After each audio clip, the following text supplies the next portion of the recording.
Hello, it's the quartic formula here. So right after the proof of e to the I pi is equal to -1, I thought to myself, do you know what would be fun? Doing an improper integral. And one of my favorite improper integrals is the integral of the natural logarithm of x with respect to x from 0 to 1. And I'm completely being this, by the way, so if I pause sometimes, please do forgive me. I hadn't actually done integrals for a bit. I'm working on topology right now, and I haven't really seen any integrals in that yet. So I might pause at times. But I really like this integral, and it's a very fun one. I actually remember how fun it was from Calc 2, the first time I did it. So this integral, well, the first step in finding this integral is to realize, okay, wait a second. Let's look at the graph of the natural logarithm of x. You see that? Oh, wow.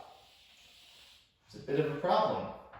The fundamental theorem of calculus only applies over a continuous interval. So our issue is now that we don't have a continuous interval. We have an asymptote of 0, and we're integrating from intervals 0 to 1, and from the theorem of calculus only applies in closed intervals that are continuous. So that's an issue, right? So from 0 to 1, it's an issue. So it's an improper integral. If you don't know what those are yet, you can still stay in this video, it's fine, as long as you know what integrals are and what integration by parts is, because that'll help you. Or just stay because you like math, I don't know, doesn't really matter. We're all just chilling, doing some math here. So it is possible to have a finite area spread out over an infinite interval. In this case, a finite area bounded between the natural logarithm of x, the y-axis, and the x-axis, but it's not bounded below. It is possible to have a finite area spread over an infinite interval. I will cover this concept more in depth when we get to calculus, when I get to my calculus 2 videos. But it's essentially a matter of how fast the function is converging. Some functions go to 0 very fast, like 1 over x to the third, and that means that that integral from 1 to infinity of 1 over x to the third converges, while other functions like 1 over x don't. And so in this case, that applies as well. So the natural logarithm of x does go to 0. Sufficiently fast enough to converge. We don't know that yet. We don't know if that converges yet. So let's see the integral. The first step is finding antiderivative of natural logarithm of x. So I look at this and I say, okay, well, a substitution won't work. There is no function in the form of, well, it is an integrand in the form of this, and I see no real way to get it in this form. So that's off the table. Why would you ever put yourself through partial fractions with this? It's not going to work. Trig substitution, no. So U substitution looks like it would work well. I mean, there's something that's easy to differentiate, which is natural logarithm of x, and there's something that's easy to integrate, which is 1. So really, this integral is equal to 1 times natural logarithm of x. So let's find out what our u's and v's are. So we'll say that the integral,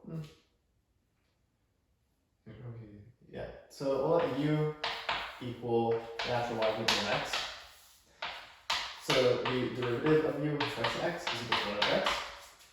And we'll let the derivative of v with respect to x equal 1, and so the integral, or v, is equal to x. So now we can write this out with our efficient parts formula and see that the field natural logarithm of x with respect to x is equal to x times natural logarithm of x minus the integral of x times 1 over x with respect to x. So that's cool. And we know this integral x times 1 over x is 1, presuming x is equal to 0. And that's just x. So x is natural logarithm of x minus x. plus c because it's an indefinite integral and therefore a general antiderivative. But since we're doing a definite integral, so we'll get right out the antiderivative. But since we're doing a definite integral, it doesn't really matter what c is. So we have that information, which is great. And we will now integrate this function. So the antiderivative is, well, we look at this function as it's an improper integral, correct? So we'll rewrite this correctly with limit. And notice how a is only approaching 0 from the right, because natural logarithm is self-defined from the left. Your epsilon deltas don't like that. It's not defined on the left side of the y-axis, so it's approaching from the right. From a, that's not an a, that's like a g. From a to 1 the natural logarithm of x with respect to x. And now we know what the antiderivative of this is. So we can go ahead and cut to the chase, which is so limit as a approaches 0 from the right of, let's see, so we have 1 times natural logarithm of 1 minus 1 minus a times natural logarithm of a minus a. So natural logarithm of 1 is 0. 0 times 1 is 0. So 0 minus 1 is negative 1. So that's negative 1 minus this. We're going to bring the limit over here. So negative 1 minus, and then the limit. Sorry.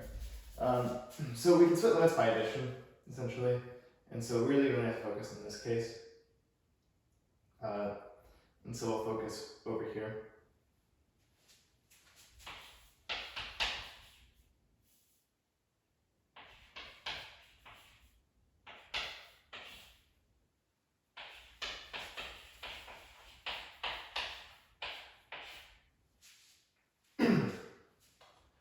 So that's looking nice. So let's see here. I think most of you can already see this issue. As we get the infinite from here, because as a approaches 0 from the right, the natural logarithm of a approaches negative infinity, and a approaches 0. So we're getting an indeterminate form 0 times negative infinity. That's not good. We don't like indeterminate forms. This is typically going to approach 0. So we really just have to focus on this specific limit. So let's think about this. So our main strategy when evaluating these indeterminate forms is what the Tao's rule. So we have to get this limit in the form of 0 over 0 or negative infinity over infinity. Signs don't really matter for that because people sign out limits. So how do we do that? Well, this is true. And now as a approaches 0 from the right, this approaches infinity, this approaches negative infinity. So it's primed for use in the it's primed for L'Hopital's rule. So the derivative at the top with respect to a, and the derivative at the bottom with respect to n, yielding us L for L'Hopital's rule. 1 over a over negative 1 over a squared, because the derivative of 1 over a with respect to a is negative 1 over a squared, which is equal to negative a squared over a. Multiply top and bottom multiply by negative a squared here and here, top and bottom of this fraction, which is equal to negative a. So then the limit as this approaches 0 is just negative 0 or 0. That's also trivially 0 as we discussed earlier. So we get negative 1 minus 0 which is equal to negative 1. So that's cool. It means that this area contained, well, not really contained, I should say, because the integral is infinitely long, but this finite area spread out over this infinite interval is actually equal to negative 1, because it's that signed area, obviously. So that bit right there is negative 1. I think that's extremely cool. Improper integrals are some of my favorite topics in calculus specifically. I'm excited to actually thoroughly go through them in my future calculus lectures. Thank you for watching. Don't forget to like, comment, and subscribe.